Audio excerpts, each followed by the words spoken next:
Hey YouTube, I'm here for a quick video. I'm going to title this one, The Narcissist Hopes You Die Soon.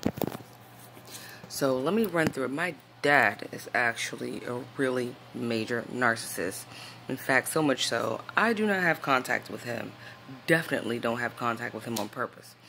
I'm going to try to make this story squeeze into 12 minutes because that's what my phone is telling me I have. My dad was married to my stepmother for 24 years. You know how long 24 years out of your life is? Granted, she was a horrible stepmom. She really, really sucked. She was like a total bitch. Probably a narcissist herself. I don't really think she was a narcissist. She was just a total bitch. So she didn't treat me very well growing up, and I didn't really associate with them as I got older. However, my stepmom finds out my dad is cheating on her. He's cheating on her with I call it the backboard. I actually call it the headquarters supply. I'll do another video on what a headquarters supply is, but it's basically that dumb bitch that never leaves the narcissist. She'll be there no matter who he cheats on. While he's in a relationship, she'll be there. I mean, she's just that one that just never the fuck goes away because she's so obsessed with the narc that she'll let him get away and do anything to her, and she'll always be there for him to come back after he fucks everybody over, including her. That one, right?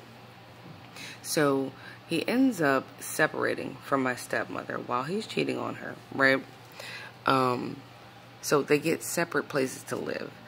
They're both renting separate houses in North Carolina, right? Now my stepmother comes down. What the fuck? Sorry, someone's trying to call me while I'm recording, and it stopped my recording. My stepmother comes down with cancer, okay? Cancer.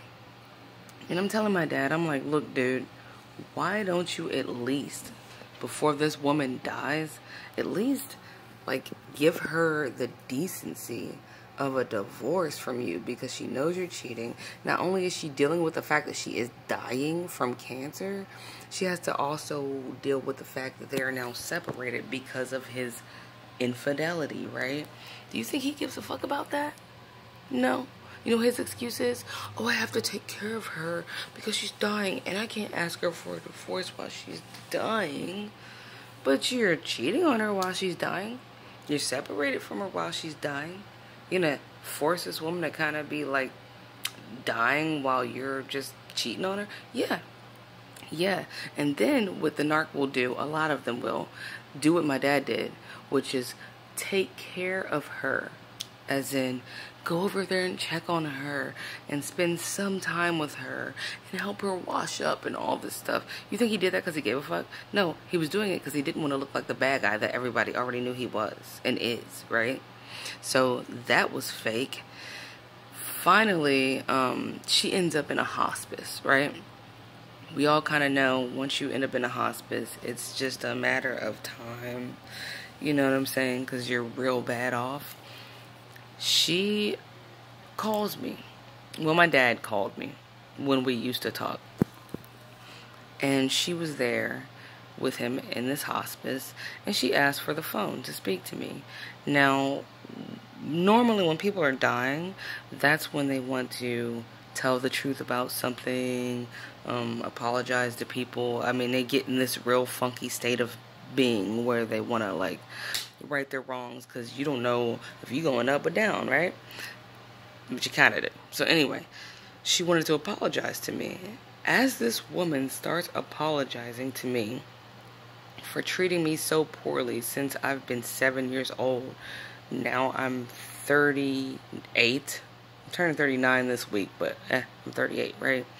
She was trying to apologize to me. Once she said, you know, I'm so sorry about the way that I treated you. I was really angry at the time, and by the time she got to "and," my dad snatches the phone. He goes, okay, now that's enough. We gotta go. And he hangs up. Right? So what did he just do there?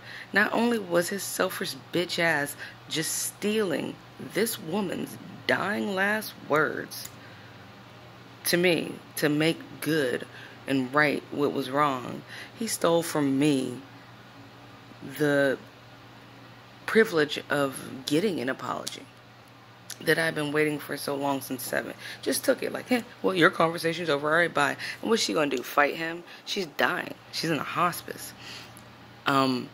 He claims that he didn't want to ask her for a divorce because she had cancer. No, that's not what it is. You know what it really is? He didn't want to have to pay her alimony. He didn't want to have to pay for anything. See, narcissists are real cheap bitches. They don't spend time, money, effort, anything on anybody unless they're going to get a surefire return for that time, money, effort. If it's not a legit transaction, they're not going to spend any money on you. You have to be giving something up that they need, that they value. And she was dying, right? So why the fuck would he give her the privilege of a decent divorce, or just to tell her something? No. So she dies like less than a week after this potential conversation, after her attempt to apologize to me. And you know what he does? He's like, oh, well, you know, he fake cried, right? Got wasted and fake cried. And then he starts helping her daughter clean out her house. And the whole time, he's not sad. One moment of sadness. He's calling me going, damn, you know, she just had so much shit just stored away in her house, like old paperwork. She even had paperwork from da-da-da, and this long ago, and that long ago. She even has these stupid little figurines from this place and that place. God, she's such a hoarder. He was still talking shit about her right after she died. He didn't give a fuck. And you know what? He was so happy that she died. He was really the whole time just waiting like a vulture for her to die, so he knew that he for sure did not have to pay that woman for that divorce, and that he didn't have to go to court and pay lawyer fees. So he didn't give a fuck. And guess what he did right after that? He immediately married that fucking headquarters supply. You know, the fat, slutty, dumb bitch that has been there since they were young, that just let him walk all over her and get married on her twice and have a bunch of kids and keep shitting it on her and beat her ass and cheated on her. And she was right there waiting, right in the back. She was already, oh my gosh. Sorry, someone keeps trying to call me and it keeps stopping my video.